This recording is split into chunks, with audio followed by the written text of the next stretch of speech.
নমস্কাৰ আজি আমি জানিম ডক্টৰ ভূপেন হাজৰিকা দেৱৰ বিষয়ে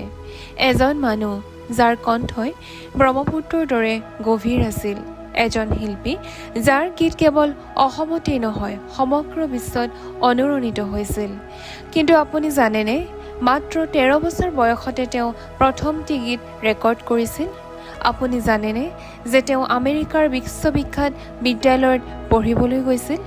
আৰু তেওঁৰ বহু গীতৰ আঁৰত লুকাই আছে বাস্তৱ জীৱনৰ বহু কাহিনী কিদৰে অসমৰ এখন সৰু গাঁৱৰ ল'ৰাজনে বিশ্ববিখ্যাত শিল্পীলৈ পৰিণত হ'ল আজিৰ এই ভিডিঅ'ত আমি জানিম ডক্টৰ ভূপেন হাজৰিকা দেৱৰ অবিশ্বাস্য জীৱন কাহিনী শৈশৱ 8 ছেপ্টেম্বৰ 1926 চন অসমৰ শদিয়াত জন্ম হৈছিল ভূপেন হাজৰিকাৰ তেওঁৰ পিতৃ নীলকান্ত হাজৰিকা আৰু মাতৃ আছিল শান্তিপ্ৰিয়া হাজৰিকা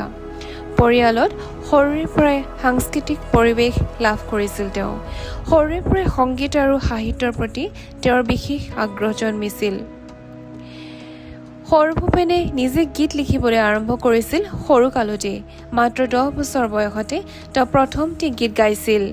আৰু কিছুদিন পিছতে তেওঁ অসমীয়া চলচ্চিত্ৰ ইন্দ্ৰমালতীত অংশগ্ৰহণ কৰিছিল সেই সময়ত কোনেও কল্পনাই কৰা নাছিল যে এই শিশুটোৱে এদিন গৈ অসমৰ সংগীতৰ প্ৰধান মুখ হ'বগৈ তেখেতৰ শিক্ষা জীৱন তেওঁ তেজপুৰ আৰু গুৱাহাটীত শিক্ষা গ্ৰহণ কৰিছিল পিছত বেনাৰস হিন্দু বিশ্ববিদ্যালয়ৰ পৰা উচ্চ শিক্ষা লাভ কৰিছিল কিন্তু তেওঁৰ জ্ঞান পিপাসু যেন ইয়াতে শেষ হোৱা নাছিল আমেৰিকালৈ যাত্ৰা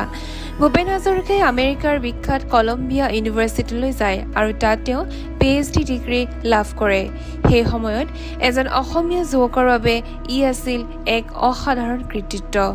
আমেৰিকাত থাকোঁতে তেওঁ বিশ্ব সংস্কৃতিৰ সৈতে পৰিচয় হৈছিল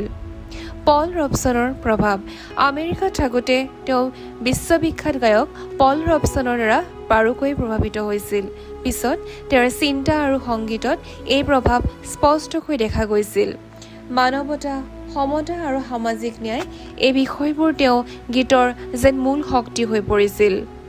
ব্ৰহ্মপুত্ৰৰ গায়ক ভূপেন হাজৰিকাৰ গীত কেৱল বিনোদনৰ বাবে নাছিল তেওঁ গীতৰ জৰিয়তে মানুহৰ সুখ দুখ সংগ্ৰাম আৰু আশাসমূহ ব্যক্ত কৰিব বিচাৰিছিল তেওঁৰ বিখ্যাত গীতসমূহ যেনে মানুহে মানুহৰ বাবে বিস্তীৰ্ণ পাৰৰে গংগা মোৰ মা দিল হুম হুম কৰে এই গীতসমূহে লাখ লাখ মানুহৰ হৃদয় আজিও স্পৰ্শ কৰে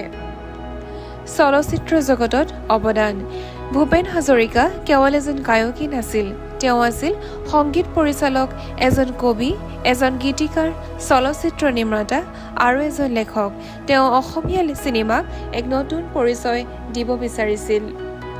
বিশ্বজুৰি সন্মান তেওঁৰ গীত বহু ভাষালৈ অনুবাদ কৰা হৈছিল বিশ্বৰ বিভিন্ন দেশত তেওঁ অনুষ্ঠান কৰিছিল তেওঁ অসমৰ সাংস্কৃতিক বিশ্বমঞ্চলৈ লৈ গৈছিল সন্মান আৰু বঁটা তেওঁ লাভ কৰিছিল পদ্মশ্ৰী বঁটা পদ্মবিভূষণ বঁটা দাদা চাহেব ফাল্কে বঁটা আৰু মৰণোত্তৰ বাবে ভাৰত ৰত্ন বঁটাও লাভ কৰিছিল এই সন্মানসমূহে তেওঁৰ অৱদানৰ স্বীকৃতি দি থৈ গৈছে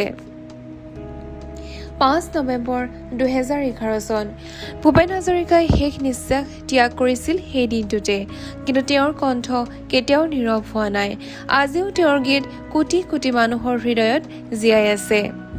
ডক্টৰ ভূপেন হাজৰিকা কেৱল এজন গায়ক নাছিল তেওঁ আছিল অসমৰ আত্মা সংস্কৃতি আৰু মানৱতাৰ কণ্ঠস্বৰ তেওঁ আমাক শিকাই থৈ গৈছে সংগীত কেৱল সুৰ নহয় ই মানুহক একত্ৰিত কৰাৰ শক্তি সেয়েহে ভূপেন হাজৰিকা আজিও কেৱল এটা নাম নহয় এয়া যেন এক অনুপ্ৰেৰণাৰ নাম